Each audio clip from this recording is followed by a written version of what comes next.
Parole semée, parole partagée. Une émission de Marc Thomas.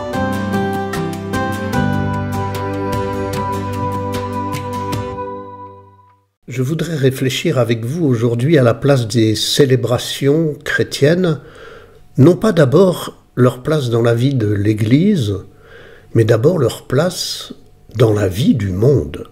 Et j'intitule donc cette émission « Célébrer pour le monde ».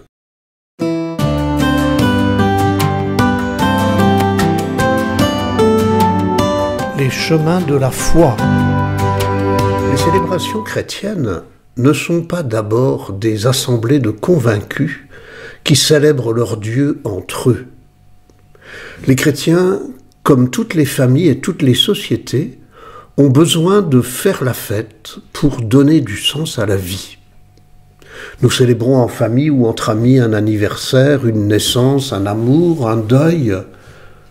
Nous célébrons en France le 14 juillet parce que nous sommes un peuple qui vit ensemble et qui affirme son identité. Bref, les humains célèbrent parce qu'ils vivent. C'est ce que nous vivons qui nourrit la fête, et la fête vient donner du sens et de l'énergie à ce que nous vivons. De même, les célébrations chrétiennes n'ont pas de sens si on les coupe du reste de notre vie au cœur du monde. Elles viennent donner du sens et de l'énergie à notre vie quotidienne. Ainsi, les célébrations chrétiennes deviennent un message prophétique pour notre monde. Comme le dit la Constitution sur la liturgie du Concile Vatican II, la liturgie montre l'Église à ceux qui sont dehors comme un signal levé sur les nations. Et ce signal est un signal de salut pour le monde des humains. Est-ce bien cela que les chrétiens célèbrent dans les églises? Comment faire pour que chaque fois que nous célébrons, nous nous sentions responsables d'être prophètes dans ce monde, à la fois fracturé, déchiré, mais aussi dans ce monde plein de ressources, de techniques, de compétences et d'amour? Au cœur de ce monde tel qu'il est, célébrer pour être des prophètes annonçant et montrant le salut, c'est-à-dire les chemins possibles pour réussir sa vie et pour vivre en paix.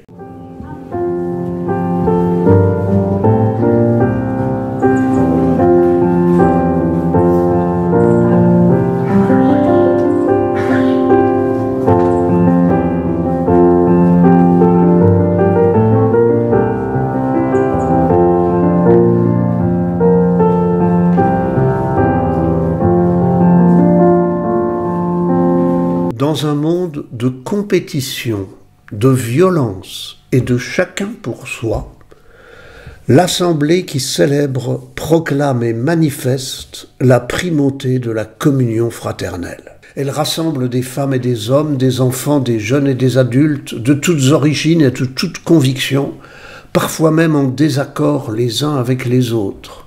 Et tous se reconnaissent et se proclament avant tout frères et sœurs, à égalité de respect et de droit. Dans la célébration comme au quotidien, ils sont membres différents d'un seul corps et rendent ainsi le Christ présent. Quand 2 ou 3 sont réunis en mon nom, je suis là au milieu d'eux, dit Jésus, Matthieu 18, 20.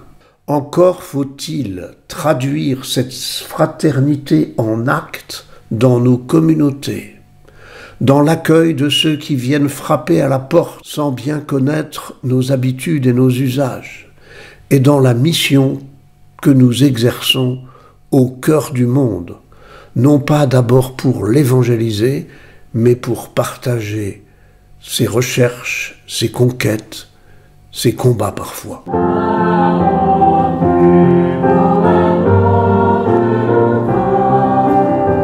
Deuxième piste. Dans un monde où chacun cherche à prouver qu'il est le meilleur, à dénoncer les fautes des autres ou à cacher les limites et les erreurs qui le désespèrent, dans ce monde, l'assemblée qui célèbre nous invite à nous reconnaître petits et pécheurs. Je confesse à Dieu Tout-Puissant, et je reconnais devant mes frères que j'ai péché. Manifestant ainsi que personne ne réussit tout seul, que l'humain n'est pas maître, mais sauvé, dans l'accueil de la vie telle qu'elle est et dans la nécessité de se serrer les coudes. En Matthieu 11, 28, nous lisons « Venez à moi, vous tous qui peinez sous le poids du fardeau, et moi je vous procurerai le repos. »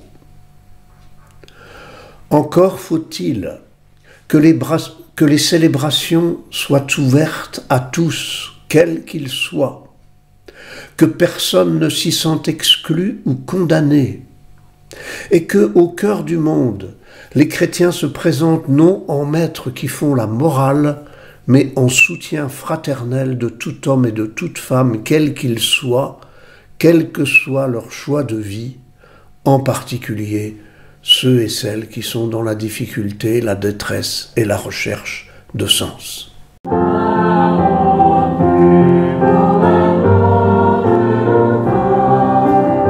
Troisième piste.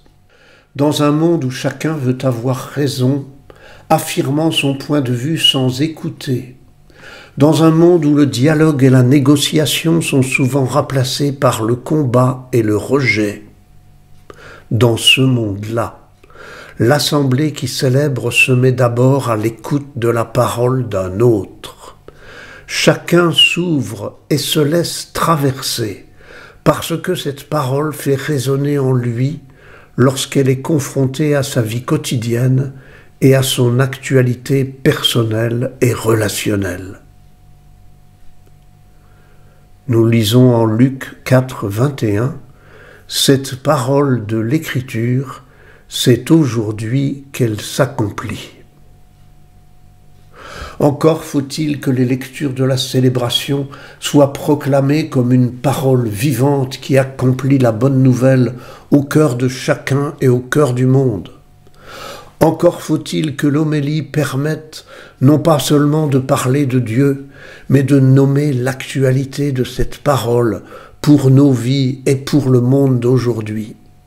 Encore faut-il que la parole se transforme en acte où les chrétiens au cœur du monde manifestent l'amour et le salut pour tous sans jamais condamner.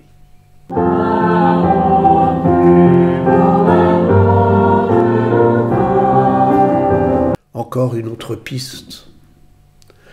Dans un monde où les égoïsmes et les nationalismes séparent, enferment, divisent, écrasent, dans un monde qui oppose affamés et repus, dans un monde assoiffé de justice et de paix, affamé de respect et de convivialité sécurisant. Dans ce monde, l'assemblée qui célèbre se réunit autour de la même table d'un repas partagé, ouvert à tous et à chacun quel qu'il soit, communiant dans l'action de grâce au trésor de l'amour comme un pain partagé, comme un vin de fête et d'alliance. Le même repas pour tous, devenus alliés, quelles que soient nos diversités et oppositions, mangeant le même pain, devenant donc copains, qui que nous soyons et quoi qu'il arrive. Nous lisons en Luc 9, verset 13, « Donnez-leur vous-même à manger ». Encore faut-il que dans la célébration comme dans la vie du monde, personne ne soit exclu de ce repas pour tous. Encore faut-il que nos célébrations manifestent l'invitation à tous et suscitent le désir de s'y nourrir et de s'y désaltérer. Encore faut-il que nos postures quittent le bien-pensant pharisien ou le sauve-qui-peut pour proclamer au cœur du monde l'accueil, le partage, la liberté.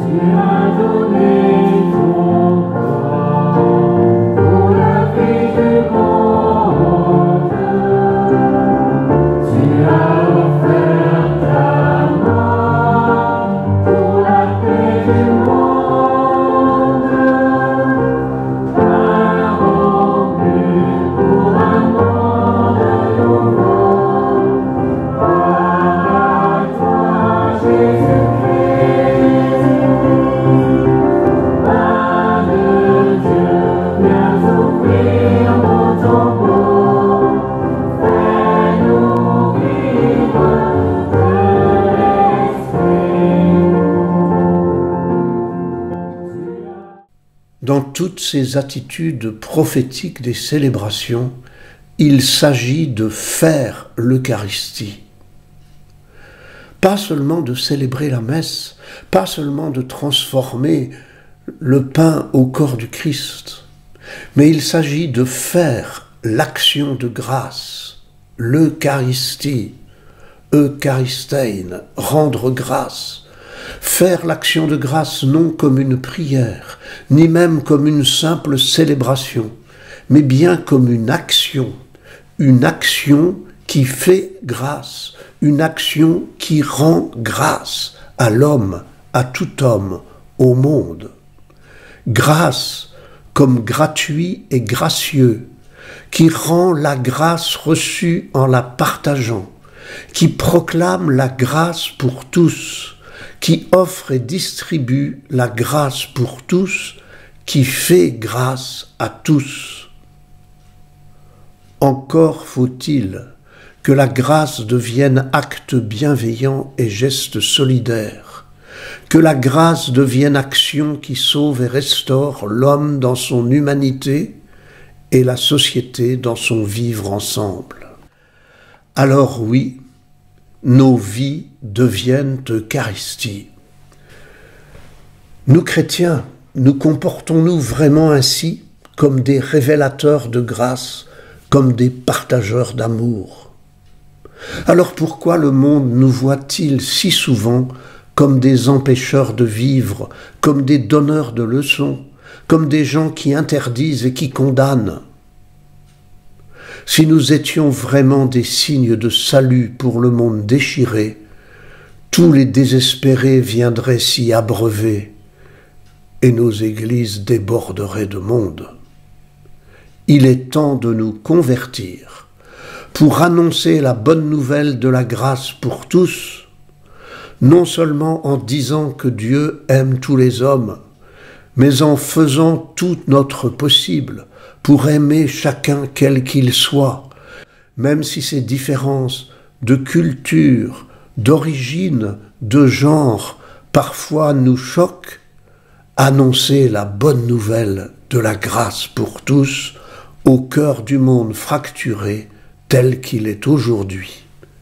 Et nos vies deviendront alors actions salvatrices, et nos vies redeviendront actions de grâce concrètes, et nos vies redeviendront Eucharistie.